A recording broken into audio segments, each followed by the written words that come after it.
Hello everybody and welcome back to a brand new episode of our NASCAR Heat 5 career mode here on the channel. Hope you're all having a great day. We have big news on site from the Denver Speedway tire test. Cadillac is entering NASCAR as Chevrolet will be replaced by Cadillac going into next season. The announcement came out this weekend as we head into the Denver Speedway tire test where Chevrolet would reveal the change to Cadillac going into next season. This is extremely exciting as we were on site here from Denver Speedway hearing the big announcement. We as well are planning to talk to Jarrett Jr. this weekend. We are at the tire test alongside Ross Chastain for Trackhouse and Honda, Chase Briscoe for Ford in the 98, and Kyle Larson testing for Chevrolet. So all manufacturers being represented here now as we would get ready to roll for our laps here with Toyota on this Denver Speedway. The first on-track laps at this track for any form of NASCAR Cup cars. So this is going to be very exciting to see this track on the calendar next season, of course, as it will be replacing Auto Club Speedway, which will be doing its final race this season inside the playoffs. Now, as you can see me actually catching the outside wall there out of turn 4, struggling a little bit early on, but of course the big tire test, it was really just about, well, quite simply getting a feel for the tires and seeing what needs to be done or what needs to be changed going, into the race next season. But for myself, I was pretty happy with how the car was driving. I didn't really have much to complain about, and our test went pretty smooth outside of my own mistakes. Yeah, the track drives fine, felt good. I don't really see any issues here. I didn't see any issues, but that doesn't mean there wasn't any issues. There was tire issues. This is on board with Ross Chastain in his Trackhouse test car, and you're going to see he caught the wall and actually had a tire failure going down the back straightaway and would go for a wild ride, nearly up and over actually there in that Trackhouse Honda. He would go spinning, and he wasn't the only one. 2 of the 4 testers would have tire issues. Chase Briscoe was the second one. He would lose a tire into turn 3 and actually have quite a heavy impact right there on the outside wall, and that would be the end of his testing. Kyle Larson, of course, in the number 5 for Chevrolet. He actually had an okay test like myself. So it was Ford and it was Honda that had the issues with tires. Larson, you can see on board with him right here, nothing really went bad for the number 5. So things were all good for the Chevrolet camp as well. As we come through into New Hampshire, though, for the actual racing for the now tail end of this regular season, off the big news that Cadillac is joining and replacing the Camaro. Well, we actually had a conversation with Joe Gibbs, of course, our owner, about our future within the team. I mean, Coach, I'd love to stay here, but I need more than a one-year deal. I need my future secure. I'm sorry, but I can't find the sponsorship to secure you for more than a year. 1 year is all I can offer you. Take it or leave it. Let me know next week. So there you hear it as we start qualifying here from New Hampshire. Joe Gibbs says, well, with the sponsorship situation, we've found sponsorship, but it's only enough to really be confident in bringing you on for a 1-year extension. I don't want 1 year. I want more than a year. JRM has offered us several seasons, and so has RFK. So at this point, I think we have to go beyond Joe Gibbs Racing, but we still have to focus on our time at Joe Gibbs Racing, and that starts today with a good qualifying effort of P6, row 3 here from New Hampshire Motor Speedway. Very happy with that qualifying effort. Now looking up towards the front, it's Tyler Reddick's return from injury on pole position over Rajah Caruth, Chase Elliott, Ross Chastain, Todd Gilliland, all in the top 5. Myself, Larson, Logano, Briscoe, Blaney rounding out the rest of the top 10. Brent Cruz for RCR up there in P15 in one of his part-time starts this season. Carson Kvapel for JRM actually in P27, making his Cup debut here today as we get ready to go racing this weekend. We had trucks and Xfinity back in action. On the Truck Series side, it was Lawless Allen picking up the win in New Hampshire over Colby Howard, Brent Cruz, Cam Waters, Riley Herbst, and others. You see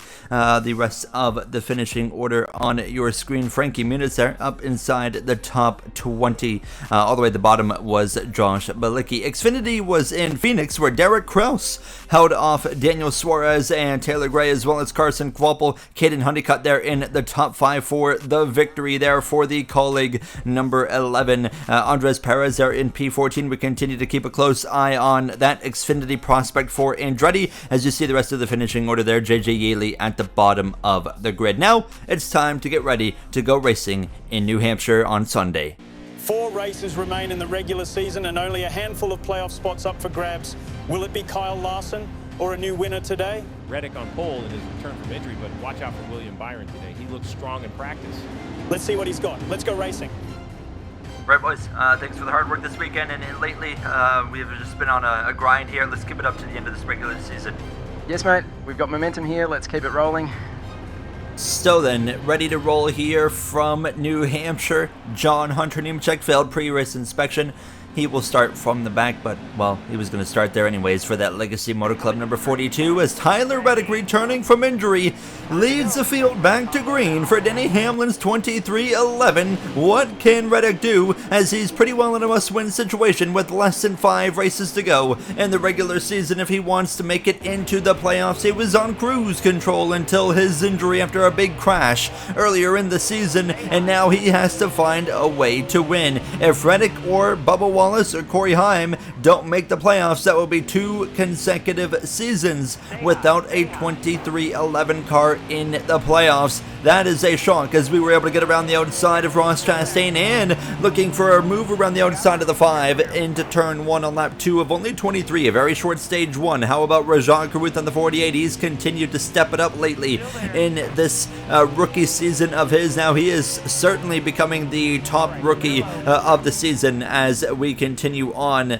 So much bad luck Karuth had earlier in the season, but things seem to be turning around. Here we are putting some pressure on the 2 of Todd Gilliland. A great start for the number 2 driver, as he's not had a great season. We thought it was going to be great. I mean, he started off the season with a bang, running great in Miami, but hasn't had much success since then. Chase Elliott to the lead on the exit of turn 2 over Tyler Reddick. Last episode, of course, we had that heartbreaking Gateway losing to Joey Logano. Caution comes out on the final lap. We never even got an opportunity to make a move for that win after a late race battle where we went back and forth, shuffled the lead a couple of times, but it ended up being Logano getting the final laugh and getting his 2nd win of the season in his final season of Cup Series competition. We are moving forward here, coming to lap 7 of 23, around the outside of the Logitech Toyota Camry for 2311 Racing's Tyler Reddick.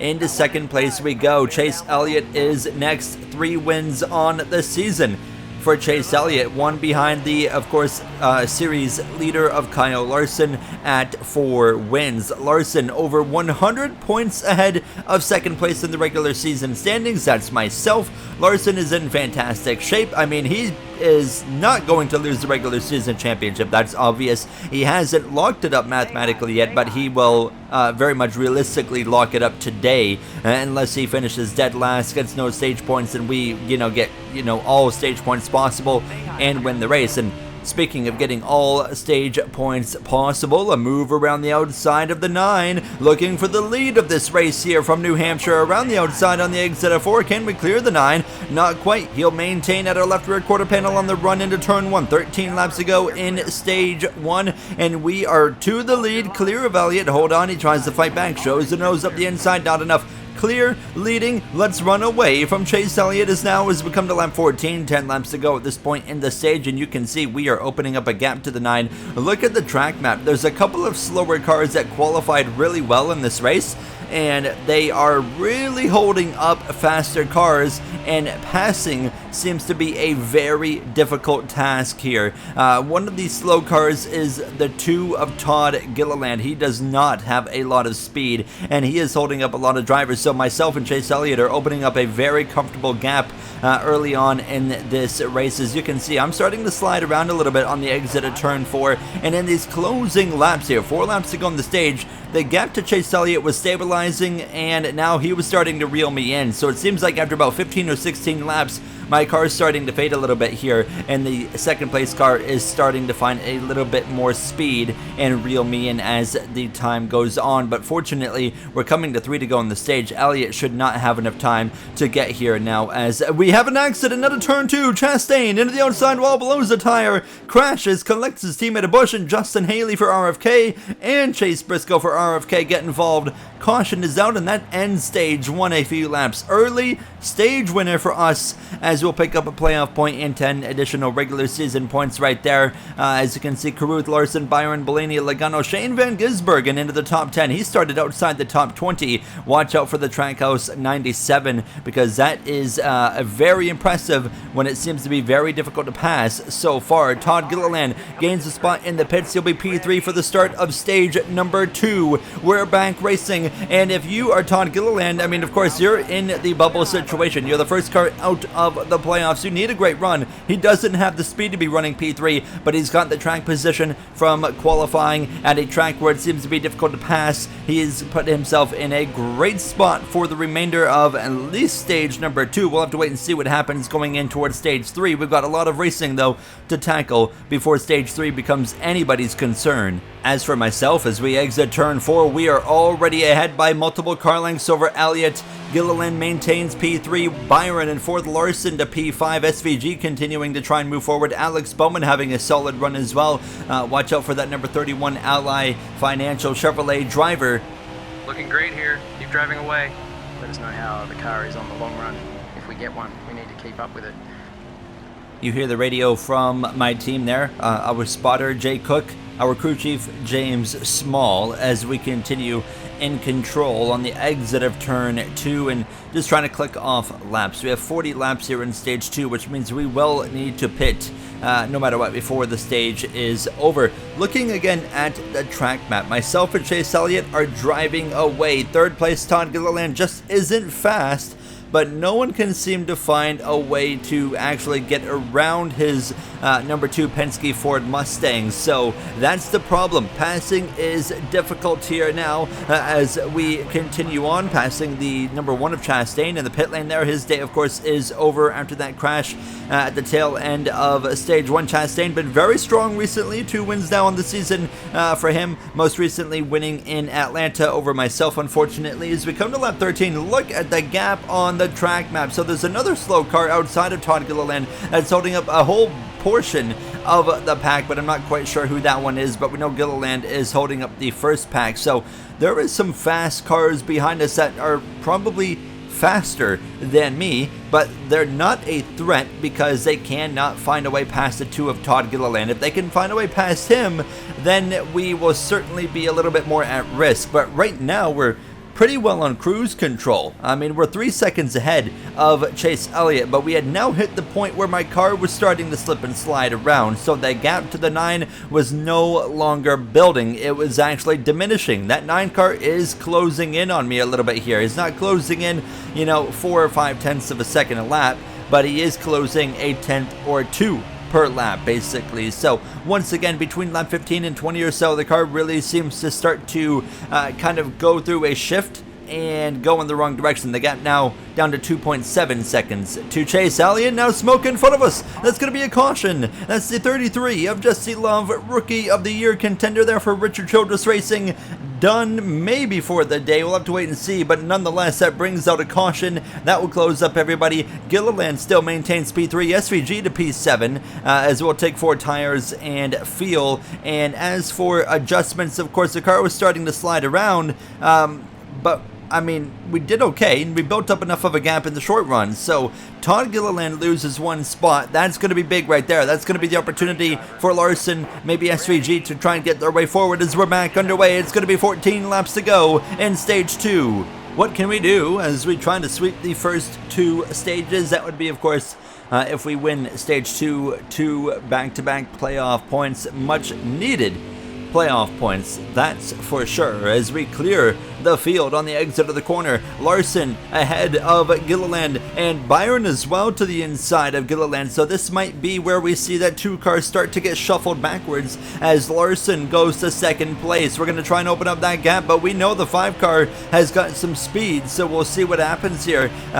because he's not only passed the 2, but he's passed the 9 as well and moved directly into second place. And Byron as well to the inside of the 9 of Elliott. He's going forward. Here comes Shane Van Gisbergen as well. He's looking for 4th place. That 97 is on a roll. Kind of got robbed of a win in Dover. Could today be the day where maybe Shane Van Gisbergen gets redemption for that one? Hopefully not, because we're having a great race and I would prefer to be the winner instead of SVG today. No offense to him, of course, big fan of SVG as we continue rolling through 3 and 4. Now 10 laps to go in stage number 2 as we head down this front straightaway. Just hoping it stays green with 6 laps to go at this point, and the gap we were just stabilizing to that number 5. Not really under any real pressure to kick off this last restart going into the final laps of stage number 2. So it's just about bringing it home and just not making a silly mistake as well. Of course, at this point now with 3 to go, if caution comes out like stage 1, that will be the stage over. But Larson was now keeping that gap about the same to myself. You can just kind of look in the rear view mirror and kind of see that little blob following us. But now we start the final lap of stage number 2, and it go a little bit too deep into turns 1 and 2, but that does not matter. We have enough of a gap. We can have a royally bad 3 and 4 and we're going to be fine.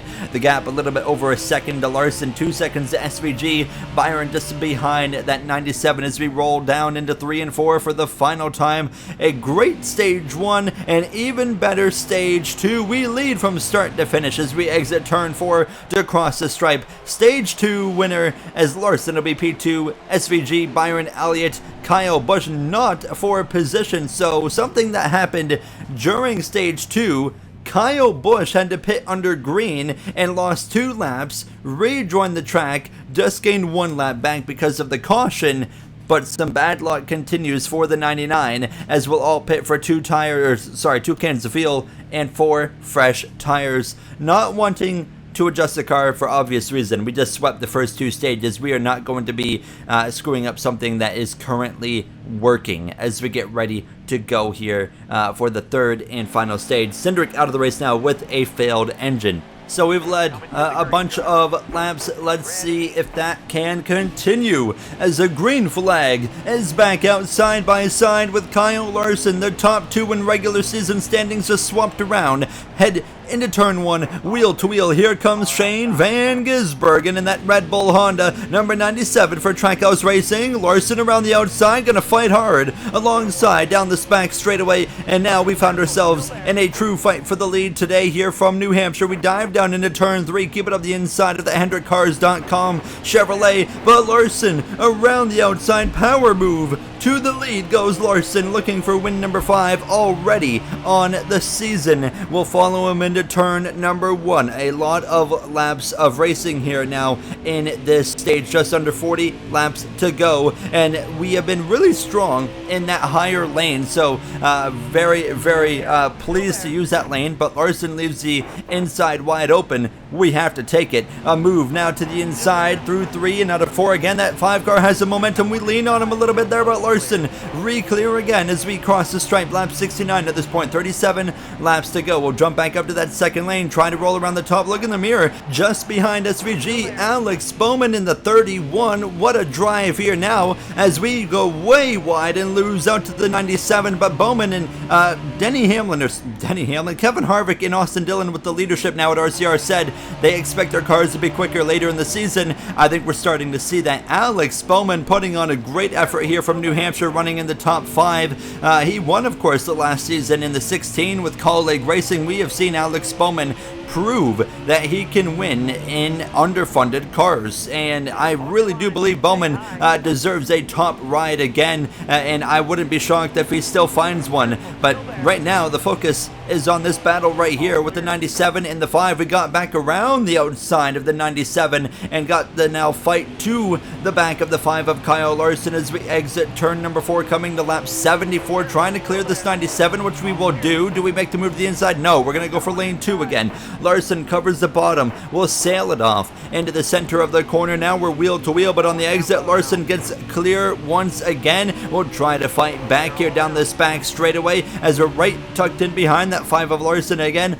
trying to make this higher lane work. This is going to be the best opportunity to pass Here's the other concern, is we're still engaged with this 97 in battle, as well as we're losing laps where we know this car is better. We saw after 15 to 20 laps, we were slower than the 9 of Chase Elliott, for example, in Stage 2, who has fallen off a cliff compared to this battle that we're in with Larson and SVG as we continue just pinning it on the outside, coming to 30 laps to go here from New Hampshire, and it's a three-way battle for this victory so far, but a lot of laps of racing remain as we clear again that Red Bull Honda as we dive down into turn 1, another move to the outside of the 5. I'm not taking it easy, I'm trying to get to the lead, and I'm trying to run away as soon as I possibly can. Lap 78 approaching 79. Larson still in front, but a run down this front straightaway. We're going to show the nose again of the inside. The outside has not been working. Let's see what we can do on this bottom lane, right on that yellow line, even through the center, but right there is where Larson's just better. On the exit of turn 2, he clears us again. This is not an easy battle with the number 5. Larson been unbelievable. I mean, honestly, maybe a historic run that Larson's been on over the course of this season with how strong he's been, but we're trying to put an end to it. Toyota's only won 2 races this season with myself at Daytona and Sonoma. We've talked about it many times, and we're going to talk about it until it's over. We need to find a way to get back to victory lane for Toyota. If it can't be me, it needs to be one of our teammates, or it needs to be 2311 or Legacy Motor Club. Legacy Motor Club isn't going to win, but nonetheless, as we come through to lap 83 through 1 and 2, SVG trying to put some pressure on us now as we're starting to slide right there. You see it on the exit of turn 2 into the outside wall. SVG clear, and the car seems to be starting to fade. We've hit that threshold, of course, of the 15 to 20 laps at this point, and sure enough, as soon as we got into that area, the car just starts to drop off. We tried to put the fight to the 5 of Larson. We knew once Larson and SVG and others got clear of Todd Gilliland, it was going to be a different scenario that we found ourselves in compared to Stage 1 and Stage 2, and sure enough, that's exactly what's happening now. We just aren't as quick. Larson and SVG seem to be pretty on par with each other, and as these laps go on, you can see the gap is just slowly increasing. It's not drastically increasing. We're still very much in striking distance, but we have a big moment right there in the center of 1 and 2. We are continuing to fade. My teammate of Ty Gibbs, however, he's not fading. He's up to P4, and he is reeling me in. Ty Gibbs, who won this race last season. If I'm not mistaken, this is the track he last won at. I mean, he won the championship. He's the defending Cup Series champion. He has not won this season. He hadn't won for the last half the season pretty well last season, and he still won the title, of course, in a very Mickey Mouse fashion. But that doesn't change anything now as we are coming up on the final 15 laps, and Larson and SVG are getting away, but who's closing in on me is Ty Gibbs in that 54. I think he might be the quickest car on track in these final 15 laps. What is he going to be able to do, as I certainly won't make it too hard on Gibbs in these closing moments now, but I'm actually way wide on the exit of turn 4 as the leaders are approaching lap traffic now. SVG showing the nose on Larson. He's to the inside for the lead. Shane Van Gisbergen crash. Chris Buescher, bubble driver for the playoffs, head on into the outside wall with a tire failure. Is that going to be a DNF? That is going to be big in the playoff grid, as that's going to be perfect for Shane Van Gisbergen, who's of course under pressure right now, being the last driver in the playoffs. We all pit for 4 tires, but SVG gets the short end of the stick there. He was going for the lead, but the caution came out just before he got it, which means as we restart with 10 to go, it was a 2-tire stop for everybody. But SVG is now on the outside, not where you want to be as an AI. With only 2 fresh tires, I'm not sure if we're going to really be able to put up a huge fight against Larson or SVG. I think it might just be between them two. Ty Gibbs, he's in trouble as well. I mean, he's behind us. I thought he was going to have a good chance if it stayed green. It's certainly over for him now as he's up on the outside, and Chase Elliott's about to pass him and put him down into the 5th position. I'm way wide on the exit of turn 4, but we're at least clear of the 9 and others. Byron Reddick trying to move their way forward as well. Reddick on pole today in his return race from injury. So much work to do for Reddick if he's going to get into the playoffs, and it's quite simple. He has to win. We only have a couple of races left after today in the regular season, 3 to be exact. Home race in Canada next episode now, but we are at least maintaining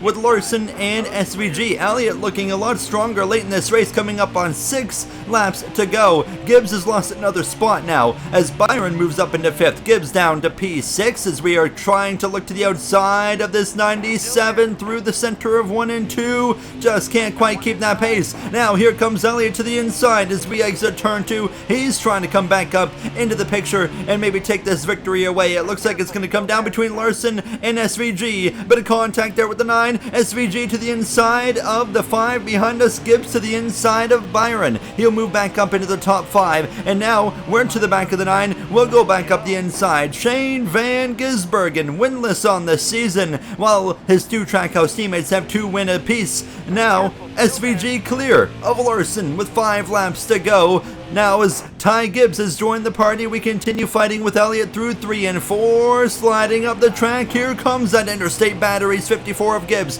4 laps to go. SVG has a few car length lead as we continue 3 wide in the middle into turn number 1, and Ty Gibbs gonna just slice his way through. He gets a 2-for-1 special. Into P3 goes the number 54. We chop the nose off the 9. We maintain P4 as Larson back to the lead and crash. It's the 51 into the outside wall, crashing, spinning around. Ryan Preece is going to force this race into overtime moments after Shane Van Gisbergen loses the lead and will be on the outside. And unfortunately now, we will be on the outside as well. Larson, Gibbs are the 2 cars to pay attention to. And NASCAR overtime here from New Hampshire. Is it going to be Larson, win number 5, SVG win 1, Gibbs win 1, maybe win 3 for me. Byron, don't reel him out in the 24 Valvoline Chevrolet as well. Fresh off the announcement that Chevrolet will be switching from Camaro to Cadillac going into next season. As now Ty Gibbs out trying to put Toyota back in victory lane. We are out of the picture at this point as we go into turn 3. Bit of contact there with the 24. SVG